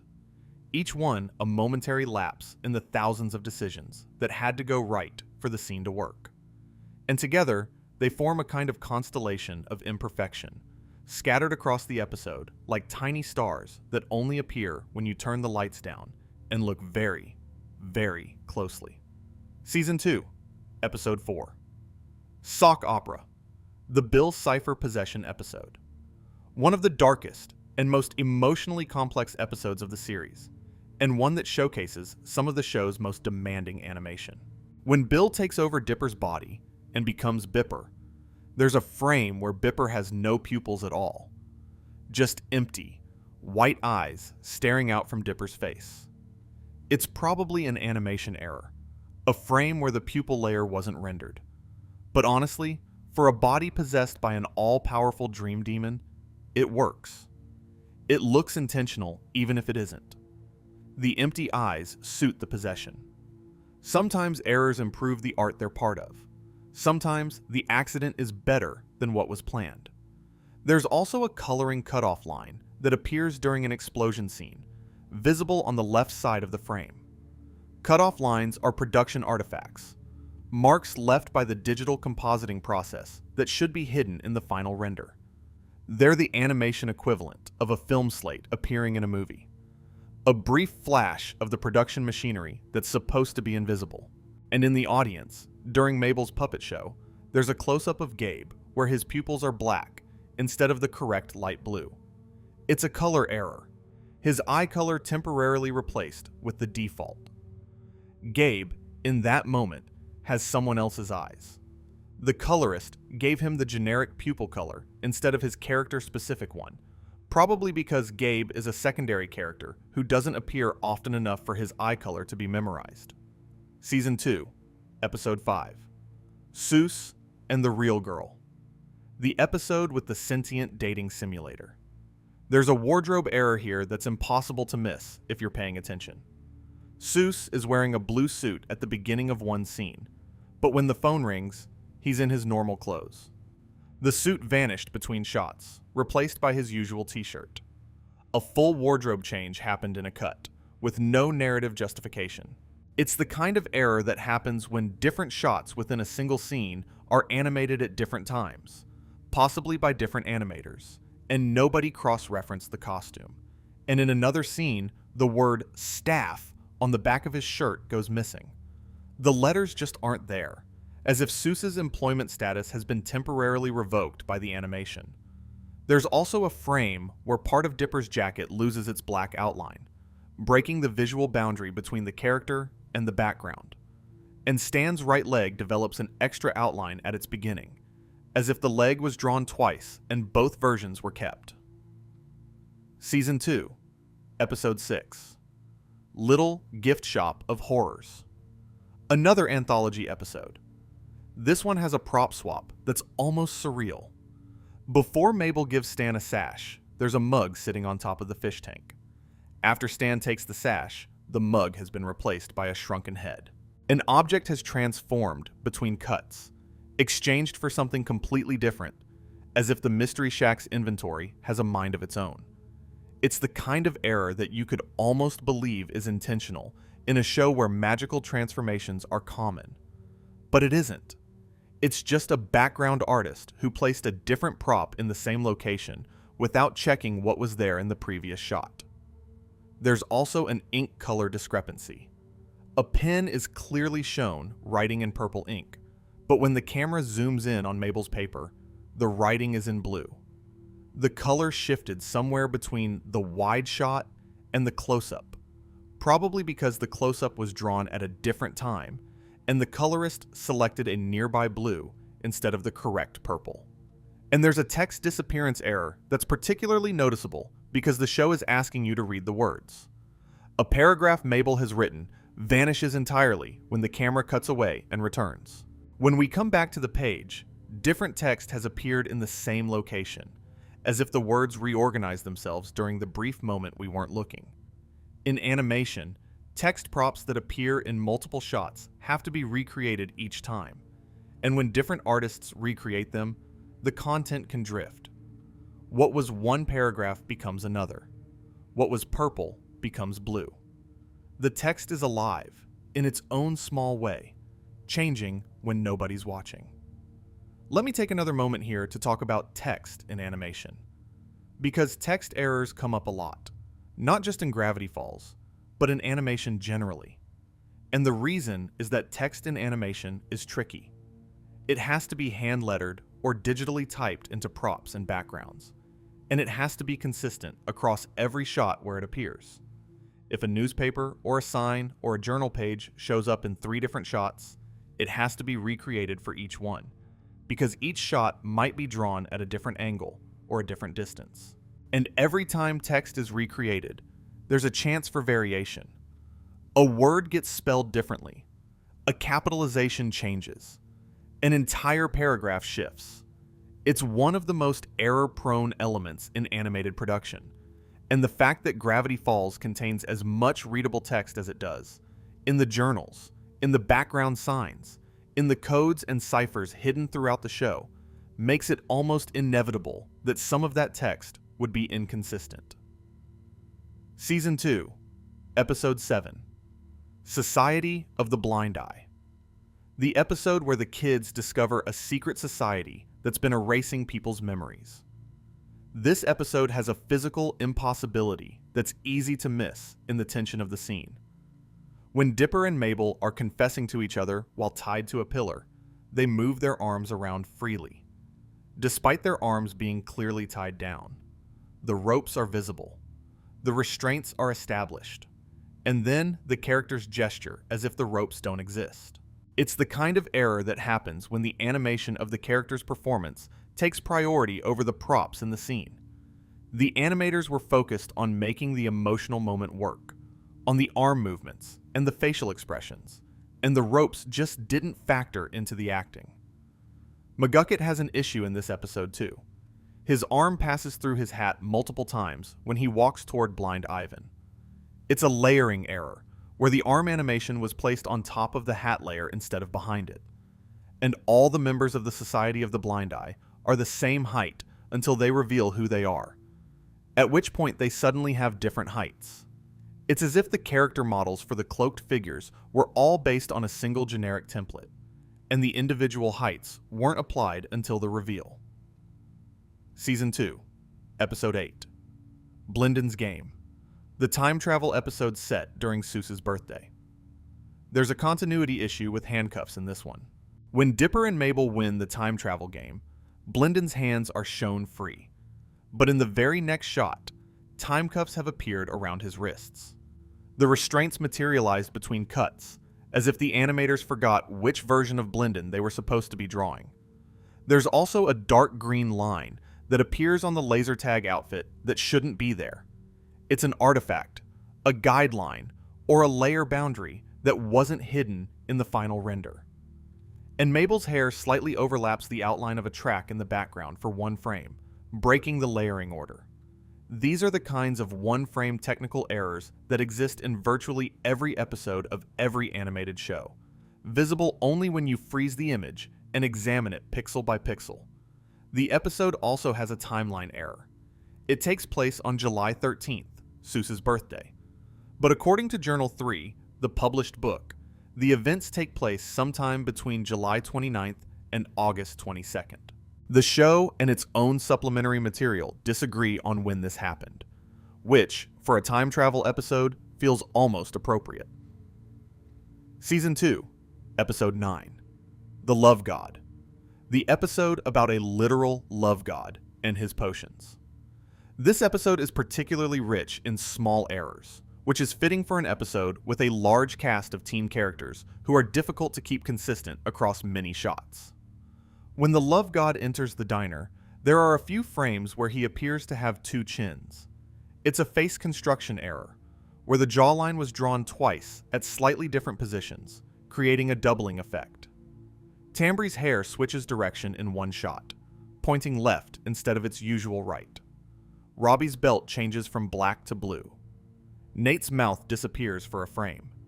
And when Mabel looks through the love god's potion belt, the order and color of the potions change between shots. She takes the black anti-love potion, but it's still visible in the belt when the love god starts running. The potion regenerated, or more likely, the animation of Mabel taking the potion wasn't communicated to the shot of the belt. Tambry's leggings disappear in one scene. The pine tree on Dipper's hat goes missing. Stan's bandage turns black. A pit cola can changes from gray to pink. It's a cascade of small color and wardrobe errors, each one isolated, each one trivial, but together they paint a picture of a production team working at the very edge of their capacity to track details across dozens of characters in dozens of shots. And there's a naturalist detail that's more endearing than anything. The badger that appears fighting a snake in the episode is a European badger, a species not native to North America. The animators used the wrong badger. In a show set in Oregon, the badger should have been an American badger, which looks quite different. But someone on the art team referenced a European badger, Probably because it's the more commonly depicted species in popular media, and nobody flagged it. Season 2, Episode 10, Northwest Mansion Mystery. The ghost episode at the Northwest Manor. One of the most visually ambitious episodes of the series, and it has errors to match that ambition. When Dipper answers the door to find Pacifica, he's wearing his socks. But when he agrees to help her, he's wearing his shoes. Shoes materialized between his acceptance and his departure. And there's a pizza box next to him in the recliner that gets replaced by a can of Pit Cola in the next shot. The Northwest Manor itself looks different from how it appeared in the Gulf War. The architecture has changed between episodes, which is a continuity error that comes from different background artists drawing the same location without cross-referencing each other's work. It's surprisingly common for recurring locations in animation to drift in design over time, especially when they're complex structures with lots of architectural detail. Inside the manor, during the party scene, only a few people are holding glasses of apple cider before Preston Northwest gives his toast.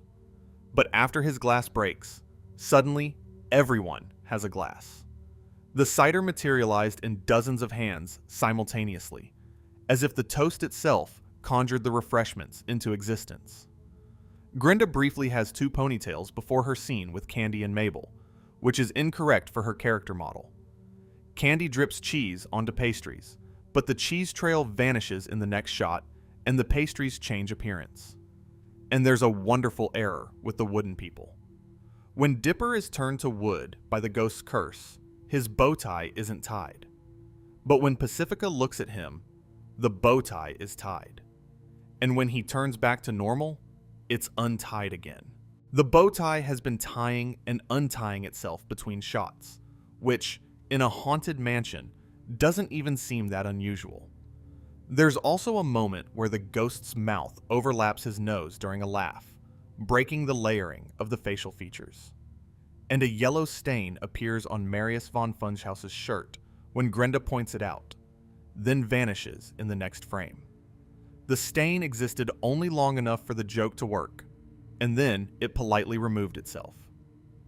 Season 2, Episode 12, A Tale of Two Stans. The backstory episode. The one that explains everything about Stanley and Stanford. This is one of the most carefully crafted episodes of the entire series, and yet it has several documented errors, including one that creator Alex Hirsch himself acknowledged. A baby appears in the episode that was intended to be Shermie Pines, but Hirsch later realized the timeline doesn't work. The baby can't be Shermie based on the established chronology.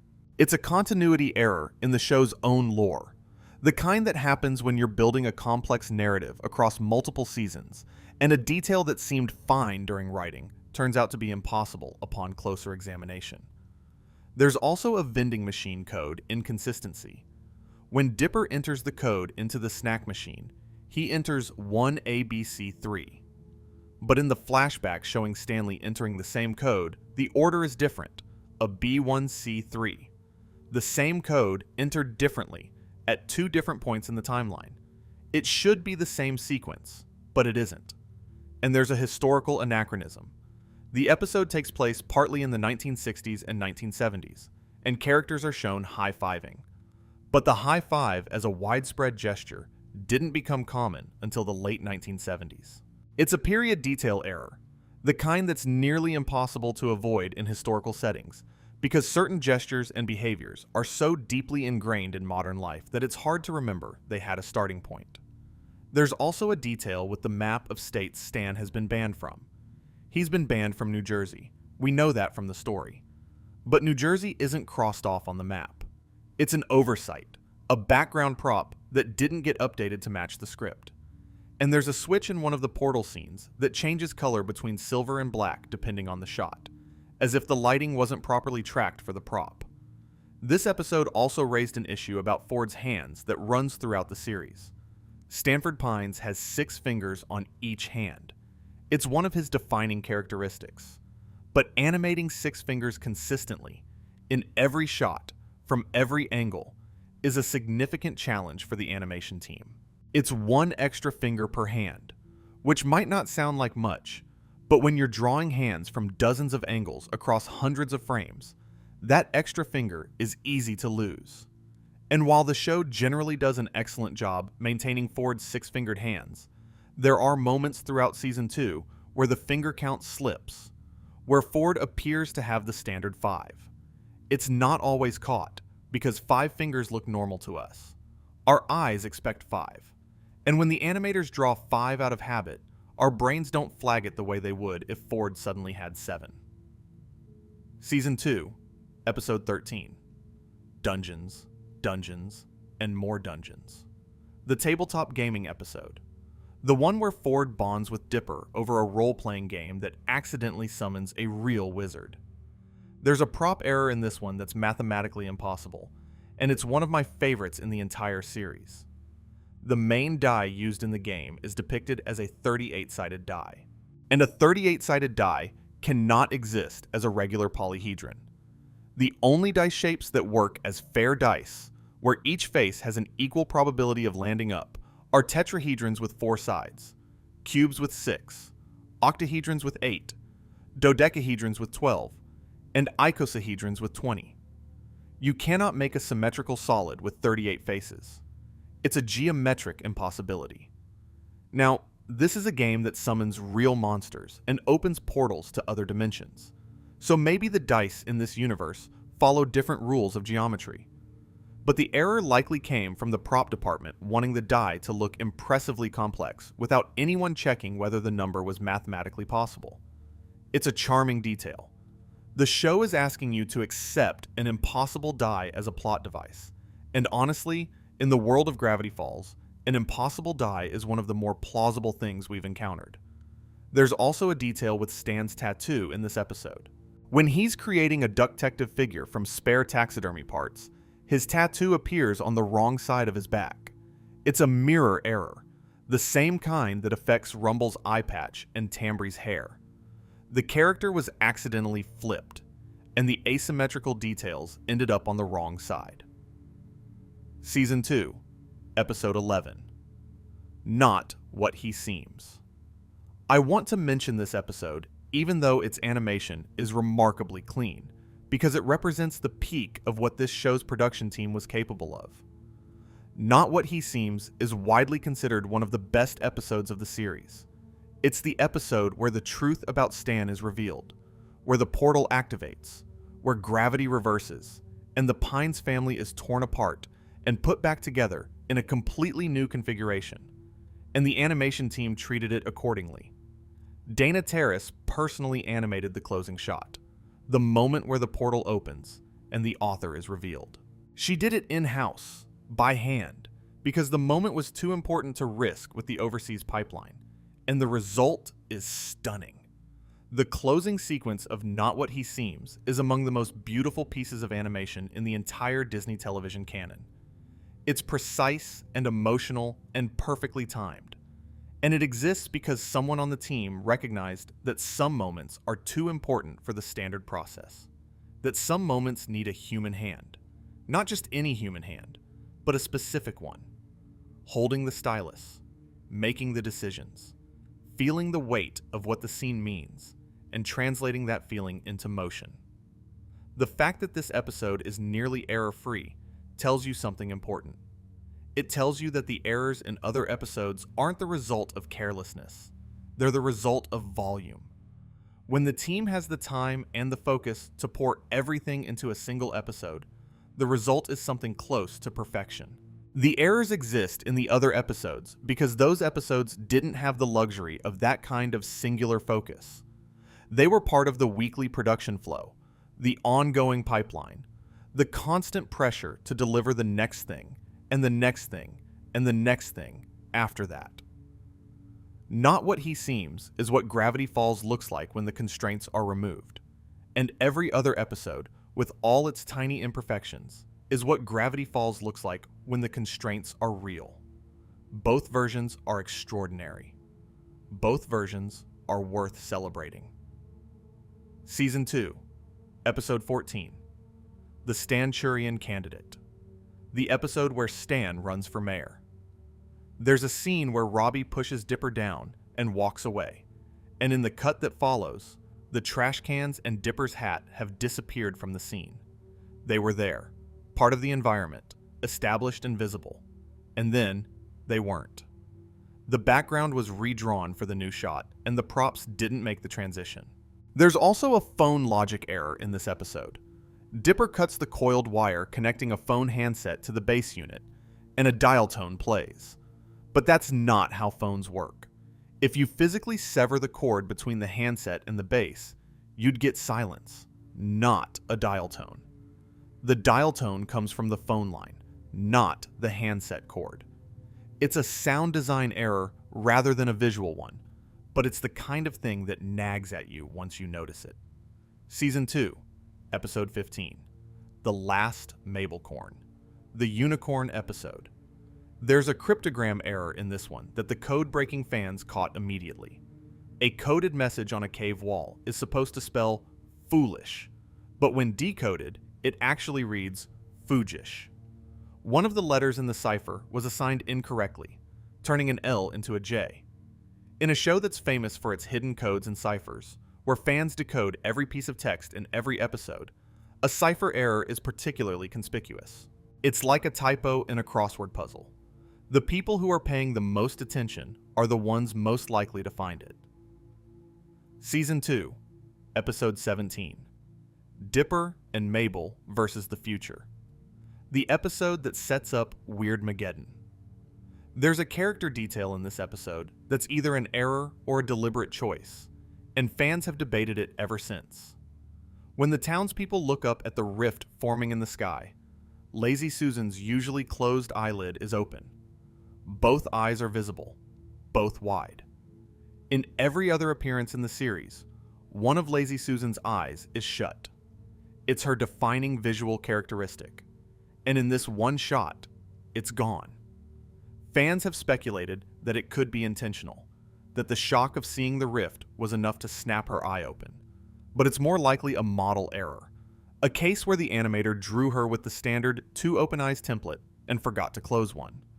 Let me take another moment here to talk about something specific to Gravity Falls. This show has a fan base that doesn't just watch. It decodes. It analyzes. It freezes frames and runs ciphers and cross-references background details across dozens of episodes. Alex Hirsch designed the show to reward that kind of attention.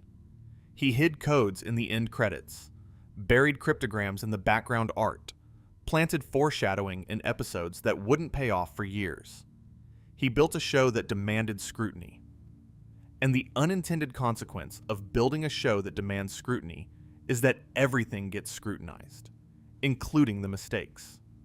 When you train your audience to look at every frame as a potential clue, they're going to find the errors too. They're going to find the moments where the cipher is wrong and the color is off and the prop has moved between shots. And they're going to catalog those moments with the same enthusiasm they bring to the intentional secrets. That's not a flaw in the fan base. That's a feature. It means every inch of this show has been seen. Every frame has been witnessed. Every moment, intentional or accidental, has been noticed and documented and discussed by people who care about it. And for a work of art, there's no greater compliment than that. To be looked at so closely. To be paid such thorough, loving, meticulous attention. Season 2, Episode 18, Weirdmageddon. Part 1, The Beginning of the End, the Apocalypse episode. The one where Bill Cipher finally wins.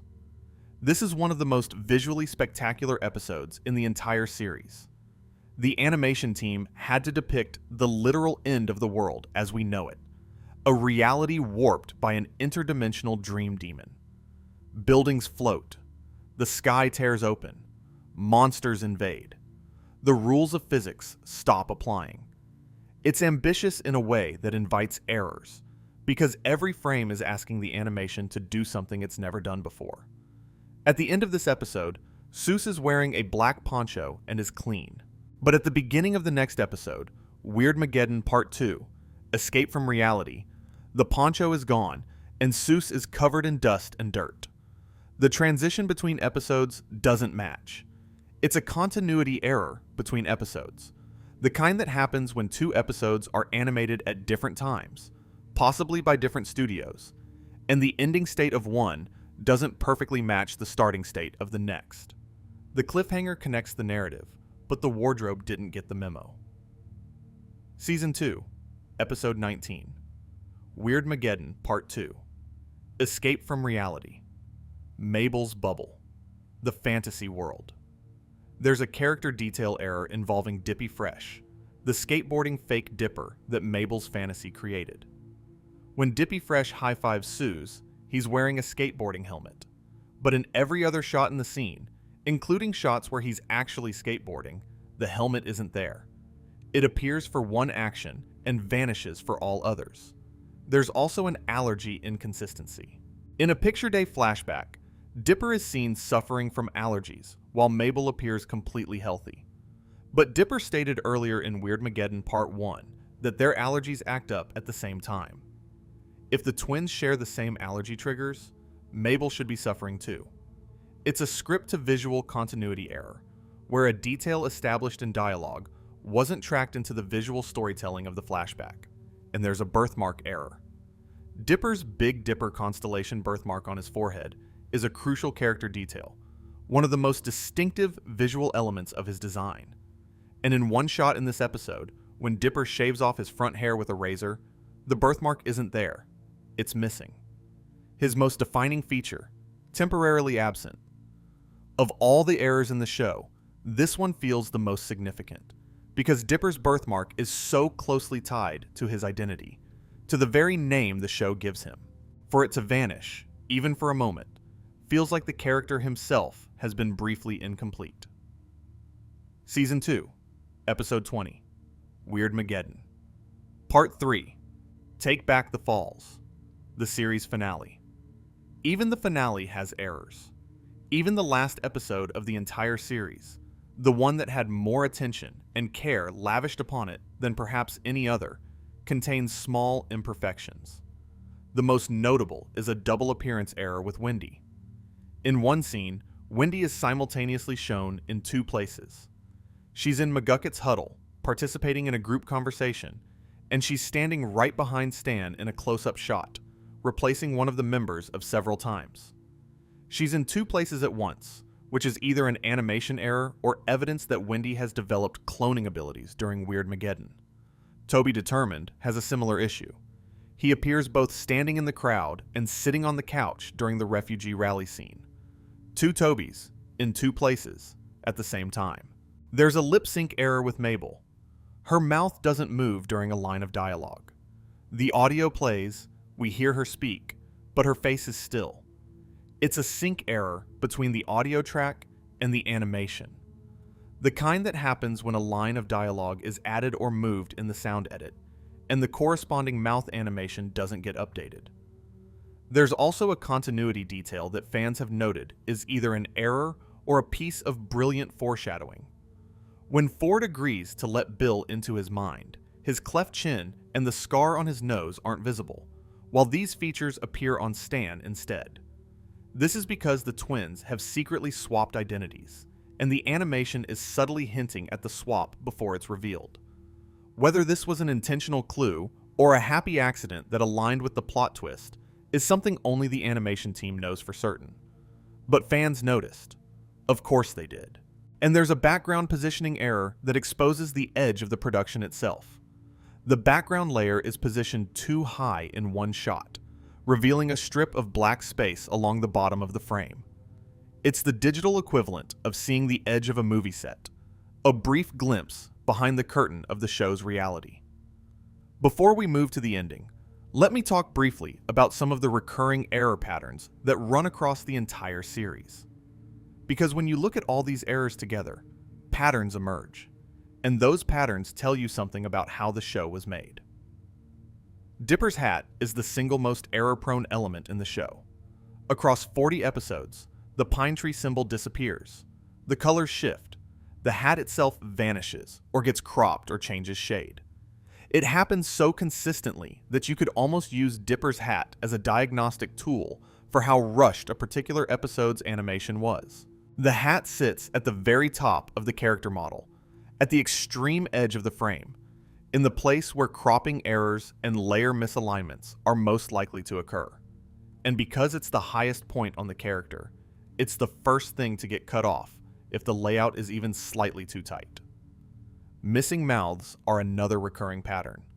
Across both seasons, there are multiple instances where a character is speaking, but their mouth isn't moving, or where a character's mouth disappears entirely for a frame. This happens because mouths in digital animation are typically on their own layer, separate from the face.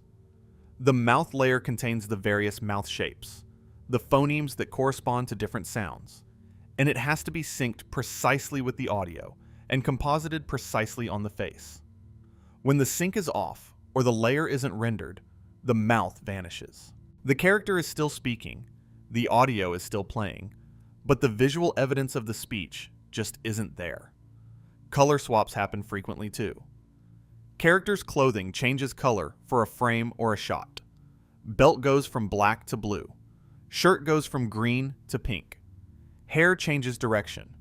These are fill errors, caused by the wrong color being applied during the digital painting stage. In a pipeline where hundreds of frames are being colored per day, selecting the wrong color from a palette is an inevitable, almost mathematical certainty. It's going to happen.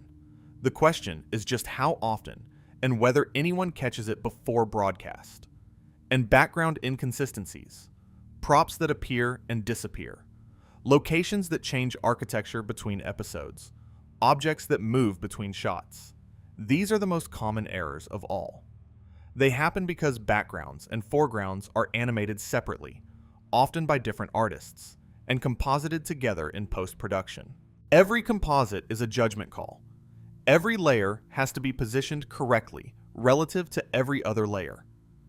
And when there are 5 or 6 or 10 layers in a single shot, the chances of one of them being slightly wrong are significant. These aren't failures. They're statistics. They're the inevitable result of producing 31,000 frames per episode with a team of human beings who are working as fast as they can to meet a deadline that's always closer than it should be. If you could calculate an error rate for Gravity Falls, the percentage of frames that contain a documentable mistake compared to the total number of frames in the series, the number would be vanishingly small. Far less than 1%. Probably less than 1/10 of 1%. The overwhelming majority of frames in this show are perfect. The errors we've been discussing tonight represent a tiny, tiny fraction of the total output. And the fact that fans found them, that fans cataloged them with such thoroughness, speaks less to the prevalence of the errors and more to the intensity of the love. You don't look at something frame by frame unless you love it. You don't document every miscolored pixel unless you care about every correctly colored one. The error lists that exist for this show aren't evidence of failure. They're evidence of devotion. They're the receipts of a fandom that watched this show with a level of attention that most art never receives. And that attention is a gift. To the show. To the artists. To everyone who worked on it and wondered, during those late nights and tight deadlines, whether anyone would ever notice the details they worked so hard to get right. They noticed. They noticed everything. The right things and the wrong things and everything in between. And the fact that the vast majority of those frames are perfect, that the errors are measured in single frames out of thousands, is a testament to how talented and dedicated these artists were. And that feels appropriate, somehow. That the very last episode of Gravity Falls, a show about pulling back curtains and looking behind surfaces and discovering what's hidden beneath the visible world, would have an error that literally shows you the empty space beneath the image. The void behind the picture. The nothing underneath the something. It's not intentional. Of course it isn't. It's just a background that was positioned a few pixels too high. But in a show where everything seems to mean something, where fans have spent years decoding every frame for hidden significance, even the accidental things start to feel like they matter. And maybe they do. Here's what I think about animation errors. Not just in Gravity Falls, but in all animation. In all art, really. Perfection is not interesting. Perfection is cold. Perfection is a machine doing exactly what it was programmed to do, producing exactly what was expected, with no variation and no surprise. And that's not what art is for. Art is for human beings, made by human beings. And human beings are not perfect. We make mistakes, we get tired, we misread instructions and misremember colors, and occasionally draw a character with 2 left arms when they should have 1 of each. And those mistakes, those tiny, invisible, irrelevant mistakes, are the most human part of the work. They're the moments where the artist's hand trembled, where the deadline pressed too hard, where the coloring was done at 2 in the morning by someone who had already painted 300 frames that day and had 300 more to go. They're evidence of effort, evidence of labor, evidence that real people, with real limitations, sat down and created something extraordinary and couldn't quite prevent their humanity from showing through. Gravity Falls was made by hundreds of people across multiple countries, writers in Los Angeles, voice actors in recording studios, storyboard artists and designers and layout artists working under punishing schedules, animators in Seoul drawing frame after frame after frame, compositors and colorists and technical directors stitching it all together. And they did it beautifully. They did it so well that most of us watched the entire show, all 40 episodes, without ever noticing a single error. The perfection they achieved was staggering. The fact that they achieved it while being imperfect is even more so. So if you go back and rewatch Gravity Falls after this, and you start noticing things, a hat that's the wrong color for a frame, a hand that switched sides, a background that shifts slightly between shots. Don't think of them as flaws. Think of them as signatures. Think of them as proof that this show was touched by human hands, that it wasn't generated by an algorithm or assembled by a machine, that every single frame was the product of a choice, a decision, a person picking up a stylus and drawing something and hoping it was right. Most of the time, it was. And when it wasn't, when the color was off, or the prop was missing, or the journal said the wrong number, those moments are just as valuable as the perfect ones. Because they remind us that making something beautiful is hard, that it requires sacrifice and stamina, and an acceptance that perfection, true perfection, is not the goal. The goal is to make something that matters, something that connects, something that people will love so much that they'll watch it frame by frame at 3 in the morning with their faces too close to the screen and find it more beautiful for its imperfections, not less. Gravity Falls is that show. 40 episodes, 2 seasons, over 1 million individual frames, and every error is just another reason to love it. I want to end with one more thought, because we've spent a long time tonight cataloging mistakes, and I want to make sure the last thing you take away isn't a list of errors. It's an appreciation of what was achieved despite them. Alex Hirsch was 26 years old when Gravity Falls premiered. 26. He created a show that contained one of the most intricate mystery arcs in television history, a cipher system that turned millions of viewers into code breakers, a villain so compelling that he became an icon of the medium, and a story about 2 12-year-old twins that was genuinely, authentically, profoundly moving. He did it under enormous pressure, with a team that spanned 2 continents on a schedule that left almost no room for error.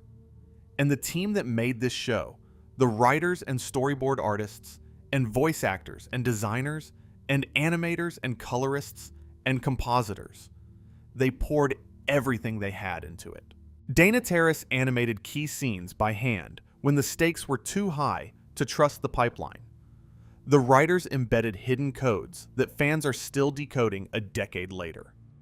The background artists painted a version of Oregon so detailed and so lived in that you can almost smell the pine trees. They made something extraordinary, And the fact that Wendy has 2 left arms for one frame in Scary Oak, or that Gabe has the wrong eye color in Sock Opera, or that a die has an impossible number of sides in Dungeons, Dungeons, and more Dungeons, those things don't diminish what was achieved. They deepen it. They make it richer. They make it human. Because perfection is a machine. And Gravity Falls was never made by a machine. It was made by hands. Hundreds of hands, across thousands of miles, working together to create something that mattered. And some of those hands trembled. Some of those hands chose the wrong color. Some of those hands drew 5 fingers when there should have been 6, or placed a prop on the wrong side of the screen, or forgot to close a mouth that should have been speaking. And that's okay. That's more than okay. That's beautiful. The errors in Gravity Falls are love letters from the production. They're the places where the human behind the art showed through, and finding them, cataloging them, sharing them on wikis and forums and Tumblr pages dedicated to the imperfections of a cartoon about mystery twins in Oregon. That's not criticism. That's the deepest form of appreciation there is. That's looking at something so closely that you can see the brushstrokes. That's reading a book so carefully that you notice the typesetter's choices. That's listening to a symphony so intently that you can hear the musicians breathing. It's love. All of it. The making and the finding and the sharing and the staying up too late to watch one more frame. It's all love. So the next time you watch Gravity Falls, and you will watch it again, because shows like this don't let you go, look for the errors. Look for the hat that changes color, and the mouth that disappears, and the building that shifts between cuts. Look for the fingerprints of the people who made it, and when you find them, smile. Because you've found something real in a world of fiction. You've found the human in the art. You've found proof that this thing you love was made by people who cared about it just as much as you do. They just couldn't quite prevent their caring from showing. Thank you for watching. I hope you sleep well tonight, and I hope when you close your eyes, you dream of pines. Good night.